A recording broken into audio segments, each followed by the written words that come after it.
ಕರಾವಳಿಯಾದ್ಯಂತ ಮುಂದುವರೆದಿರೋದು ವರ್ಣನ ಆರ್ಭಟ. ದಕ್ಷಿಣ ಕನ್ನಡ ಜಿಲ್ಲೆಯ ಪುತ್ತೂರು, ಬೆಳ್ತಂಗಡಿ, ಬಂಟ್ವಾಳದಲ್ಲಿ ಮಳೆ ಆಗ್ತಾ ಇದೆ. ನೇತ್ರಾವತಿ, ಕುಮಾರಧಾರ ನದಿಯಲ್ಲಿ ನೀರಿನ ಮಟ್ಟ ಏರಿಕೆ ಆಗಿರೋದು. ಉಜಿರೆ, ಬೆಳ್ತಂಗಡಿ, ಉಪ್ಪಿನಂಗಡಿ ಭಾಗದ ಕೆಲ ರಸ್ತೆಗಳು ಜಲಾವೃತವಾಗಿದೆ.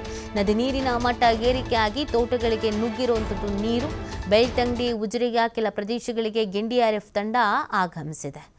ನೋಡಿ, ಕರಾವಳಿ ಭಾಗದಲ್ಲೂ ಕೂಡ ವಿಪರೀತವಾಗಿ ಮಳೆ ಆಗ್ತಾ ಇದೆ. ಪ್ರಮುಖವಾಗಿ ದಕ್ಷಿಣ ಕನ್ನಡ ಜಿಲ್ಲೆಯ ಈ ಪುತ್ತೂರು, ಬೆಳ್ತಂಗಡಿ, ಬಂಟ್ವಾಳ ಇಲ್ಲಿ ಭಾರಿ ಪ್ರಮಾಣದಲ್ಲಿ ಮಳೆ ಆಗ್ತಾ ಇರೋದು. ನೇತ್ರಾವತಿ, ಕುಮಾರಧಾರ ನದಿಯಲ್ಲಿ ನೀರಿನ ಮಟ್ಟ ಏರಿಕೆ ಆಗಿಬಿಟ್ಟಿದೆ. ಉಜಿರೆ, ಬೆಳ್ತಂಗಡಿ, ಉಪ್ಪಿನಂಗಡಿ ಭಾಗದ ಕೆಲ ರಸ್ತೆಗಳು ಜಲಾವೃತವಾಗಿದೆ. ನದಿ ನೀರಿನ ಮಟ್ಟ ಏರಿಕೆಯಾಗಿ ತೋಟಗಳಿಗೆ ನುಗ್ಗಿರುವಂಥದ್ದು ನೀರು.